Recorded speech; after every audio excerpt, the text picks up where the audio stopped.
जो नीलबण सिंगाल सरीखे, जो देश के प्रधानमंत्री नरेंद्र मोदी हैं, जो अपने को ओबीसी वंचित वर्ग का बता करके हम लोगों की वोट की ताकत को लेकर के देश का प्रधानमंत्री बन करके संवैधानिक मूल्यों की हत्या कराने का काम कर रहे हैं कि एक हाथ में मनुस्मृति और दूसरे हाथ में मंडल की राजनीति नहीं चलेगी। एक हाथ में संविधान और दूसरे हाथ में परशुराम का फरसा नहीं चलेगा। अब यह जनता गुमराह नहीं होगी। ओबीसी के चाहे वो प्रधानमंत्री बन जाए, चाहे वो मुख्यमंत्री बन जाए, चाहे कितना भी बड़े पदों पर क्यों न चले जाए, उनकी नकेल में जो की डोरी जो होती है वह आरएसएस नागपुर के मुख्यालय से संचालित होती है। जो भारतीय जनता पार्टी में जो ओबीसी एससी के नेता हैं वह शिखंडी के रूप में हैं और इनको आगे करके जो है भारतीय जनता पार्टी बड़े आसानी से जो है कि इनकी ओबीसी एससी एसटी की हकमारी करने का काम करती है। मैं भारतीय ओबीसी महासभा का राष्ट्रीय प्रवक्ता होने के नाते मैं नमस्कार दोस्तों, मैं सुमित यादव, आप देख रहे हैं द बहुजन एक्सप्रेस और लखनऊ में मौजूद हूँ। बात इस समय लगातार बात हो रही है संविधान को बचाने की, आरक्षण को बचाने की। लोग बात कर रहे हैं कि आरक्षण खतरे में है। वो जो 27% आरक्षण लड़ झगड़ के लिया गया ओबीसी का मंडल कमीशन के तहत, अब उस पर भी खतरा मंडराता हुआ नजर आ रहा है। मध्य प्रदेश की हम काफ़ी पहले से बात कर रहे हैं कि सिर्फ 14% आरक्षण बचा है। अब उत्तर प्रदेश में बात चल रही है। उत्तर प्रदेश की जो वीडियो की भर्ती आई उसमें भी जो 27% आरक्षण मंडल कमीशन के हिसाब से मिलना चाहिए था वो नहीं मिला। इसी पे चर्चा करने के लिए हमारे साथ आज लोटनराम निषाद जी मौजूद हैं। आगे बातचीत करेंगे। बहुत बहुत स्वागत है चैनल पर। धन्यवाद।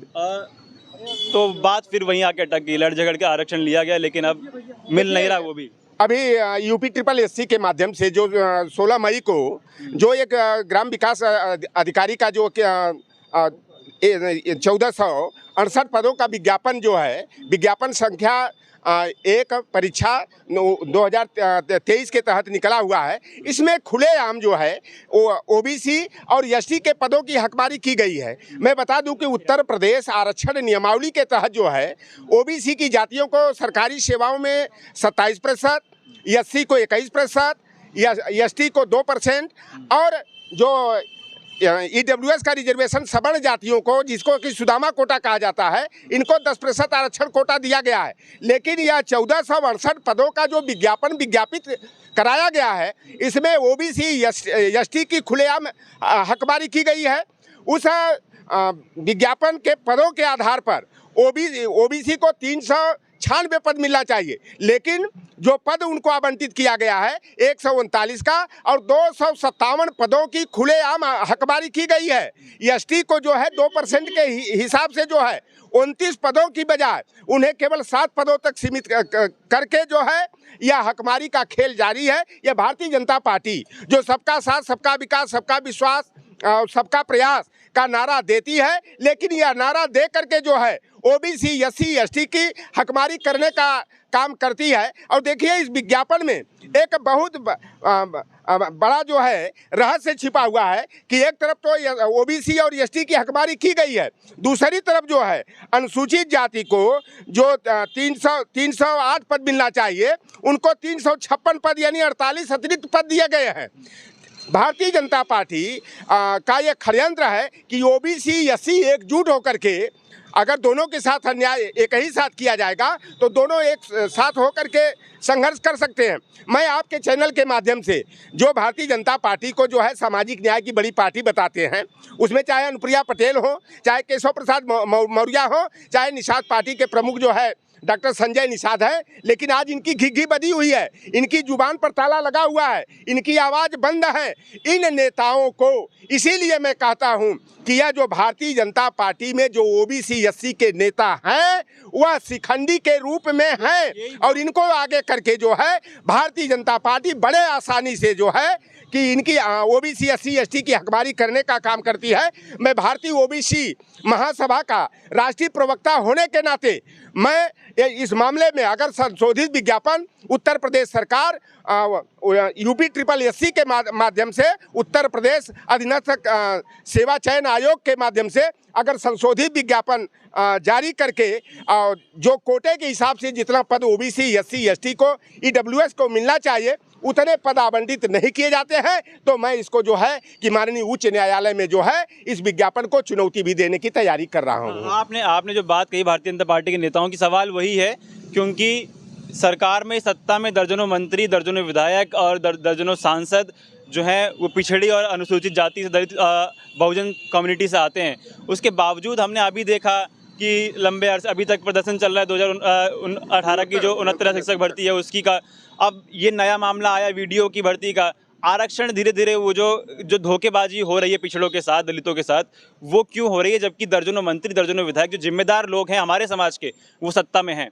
देखिए, पहले भी एक मामला बड़ा गर्म हुआ था, उस मामले को मैंने तुल देने का काम किया और राष्ट्रीय पिछड़ा वर्ग आयोग में मैं उस मामले को भेज करके जो है उत्तर प्रदेश की सरकार को जो है सचिव को मैंने तलब कराने का काम किया था कि 336 बीडीओ के पद आए हुए थे, जिसमें ओबीसी का कोटा शून्य रखा गया था।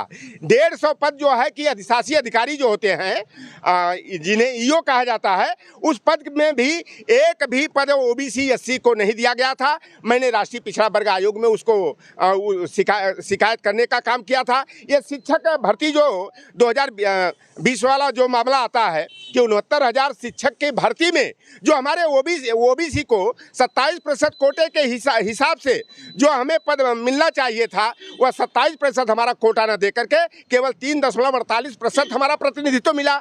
एससी को 21% के बजाय जो है केवल 15.61 पद ही प्रतिनिधित्व दे करके 16 से 18,000 ओबीसी एससी के पदों की हकमारी करने का काम भारतीय जनता पार्टी ने किया। या योगी आदित्यनाथ जी अपने को संत कहते हैं। 2022 का जब चुनाव हुआ था तो वह जो है शिक्षक भर्ती में गलत तरीके अपना करके जिन्हें नौकरी देने से वंचित किया गया था, उन आंदोलनकारियों को बुला करके आश्वस्त किए थे कि हम जो है 6800 पदों पर समायोजन करेंगे, लेकिन आज तक जो है कि उन पदों पर समायोजन नहीं किया गया। और माननीय उच्च न्यायालय ने भी उन आंदोलनकारी अभ्यर्थियों के साथ अन्याय करते हुए उन्होंने कहा कि इस पदों पर समायोजन संभव नहीं है, उचित नहीं है। तो यह भारतीय जनता पार्टी, देखिए मैं तो कहता हूं कि जो मंडल कमीशन के विरोध में अयोध्या में राम मंदिर बनाने के लिए आडवाणी को राम रथ पर सवार करके कमंडल थमा करके रथ यात्रा शुरू करा दिया था, तो जो मंडल का विरोधी है वह ओबीसी का हितैषी नहीं हो सकता।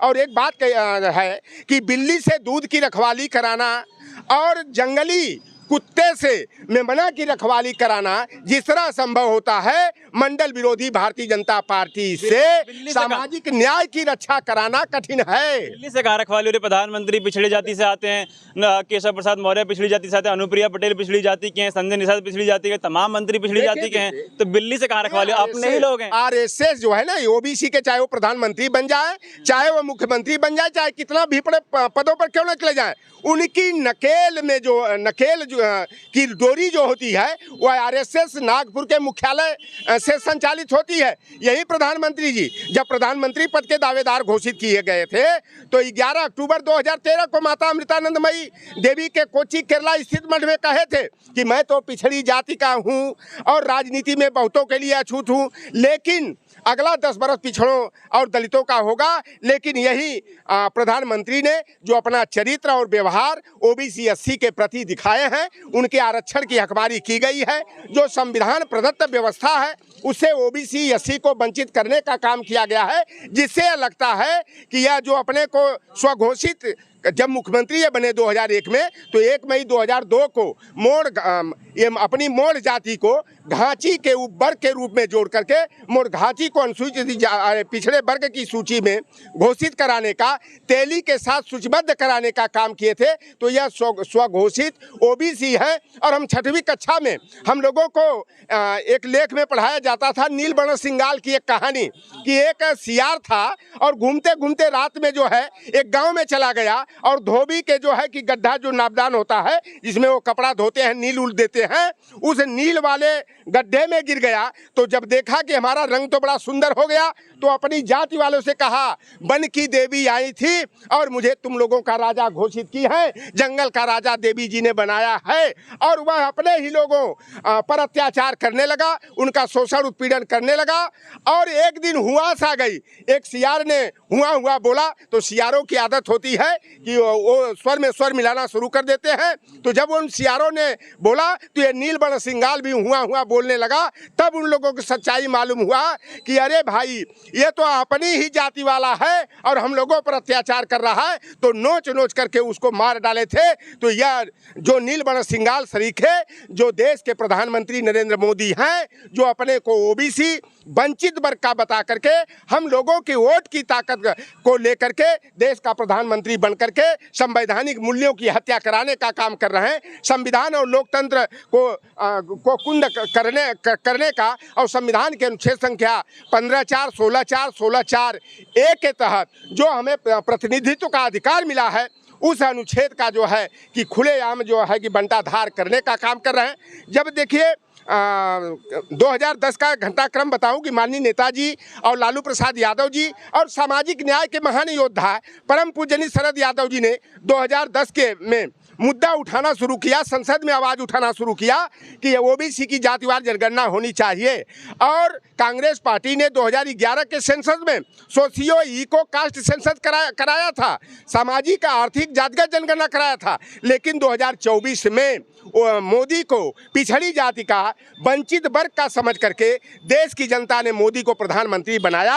और 30 अगस्त 2016 को जब जनगणना के आंकड़े घोषित किए गए, तो मैं आपको बता दूं कि SC ST की जातिवार जनगणना घोषित कर दी गई। धार्मिक अल्पसंख्यक मुस्लिम, सिख, ईसाई, जैन, बौद्ध, पारसी, यहूदी, रेसलर की कर दी गई, ट्रांसजेंडर यानी हिजड़ों की कर दी गई, दिव्यांग की कर दी गई।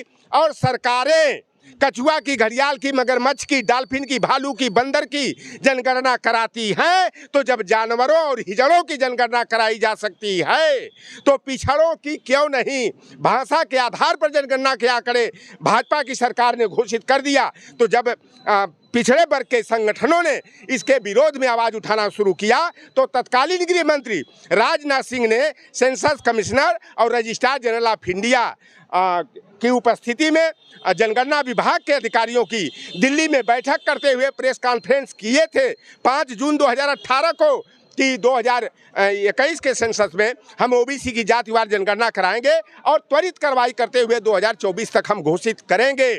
और लेकिन 2021 के सेंसस को कोरोना बता करके टालने का काम किया गया था। और बाद में गृह राज्य मंत्री नित्यानंद राय के माध्यम से सुप्रीम कोर्ट में हलफनामा दाखिल करके भारतीय जनता पार्टी ने जो है कि जनगणना कराने से मना करने का काम किया। और यह कहा गया कि राज्य सरकारें चाहें तो अपने संसाधन से करा सकती हैं। लेकिन जब बिहार की सरकार जनगणना का कार्य शुरू किया और 31 मई तक जनगणना की रिपोर्ट उजागर की जानी चाहिए थी, तो संघ से जुड़े हुए 4 संघीय कार्यकर्ताओं और 2 संगठनों ने जो है उच्च न्यायालय पटना में याचिका आयोजित करा करके जनगणना के कार्य को बाधित कराने का काम किए।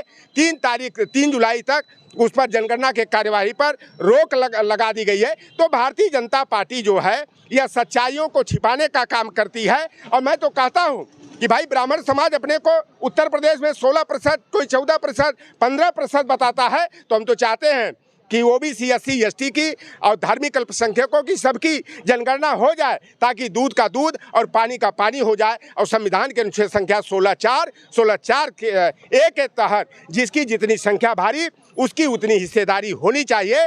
और SC ST को कार्यपालिका और विधायिका में समानुपातिक आरक्षण मिलता है, तो ओबीसी को भी कार्यपालिका में, विधायिका में, न्यायपालिका में और केंद्रीय उच्च शिक्षण संस्थाओं में जनसंख्या के अनुपात में प्रतिनिधित्व तो मिलना चाहिए। और यही जनगणना का मुद्दा भारतीय जनता पार्टी को नकेल कसने का और सत्ता से बाहर करने में सफल होगा। मैं तो राहुल गांधी जी को धन्यवाद आपके चैनल के माध्यम से देता हूं कि उनके पार्टी के एक बड़े नेता ने कहा कि राहुल जी मंदिर में दर्शन करने चलना है, और राहुल जी ने कहा था कि हमें मंदिर में नहीं जाना है, हमें सॉफ्ट हिंदू नहीं बनना है, हमें दिखावटी हिंदू नहीं बनना है, हमें मंडलवाद की लड़ाई को लड़ना है, सामाजिक न्याय की लड़ाई को लड़ना है, और जो आरक्षण की 50% की सीलिंग है उसको तोड़ करके ओबीसी एसटी का प्रतिनिधित्व तो हमें 70% तक विस्तारित करना है। और राहुल गांधी जी ने नारा दिया कि जिसकी जितनी है आबादी उसको मिले उतनी हिस्सेदारी,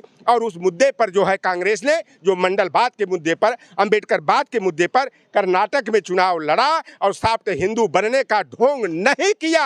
आज भारतीय जनता पार्टी को पटक कर लटक कर सत्ता से बाहर कर दिया, और कांग्रेस को 70 सालों का रिकॉर्ड है कि कांग्रेस पार्टी 136 सीटें जीत करके प्रेसिडेंट जीत जो हासिल की है। मैं तो सामाजिक न्याय आधारित जो भी राजनीतिक दल हैं, क्षेत्रीय छत्रप नेता हैं, मैं उनसे निवेदन करूंगा कि एक हाथ में मनुस्मृति और दूसरे हाथ में मंडल की राजनीति नहीं चलेगी, एक हाथ में संविधान और दूसरे हाथ में परशुराम का फरसा नहीं चलेगा।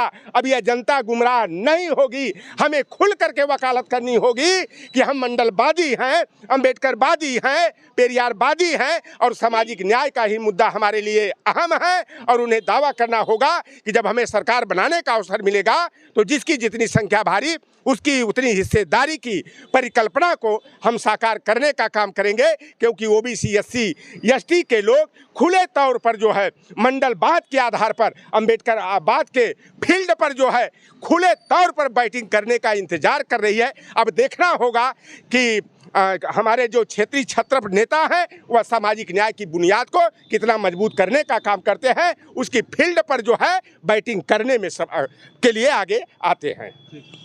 तो ये थे हमारे साथ लोटाराम निषाद जी। तमाम मुद्दों पर बातचीत हुई और सवाल अभी भी वही है कि किस तरीके से, क्योंकि जो लड़ाई होती है सड़क से संसद तक, सड़क से लड़ाई करके संसद तक अपने लोगों तक पहुंचाना, विधानसभा अपने लोगों को पहुंचाना, और उसके बावजूद ये सिला आना कि 69,000 भर्ती में घोटाला हो गया, उसके बाद वीडियो में पिछड़ों के साथ धोखा हो गया, तो ये कब तक होता रहेगा। और आगे आने वाले चुनाव में पिछड़ों का आरक्षण और जातिगत जनगणना कितना बड़ा मुद्दा 2024 के चुनाव में बनेगा, ये देखने वाली बात होगी।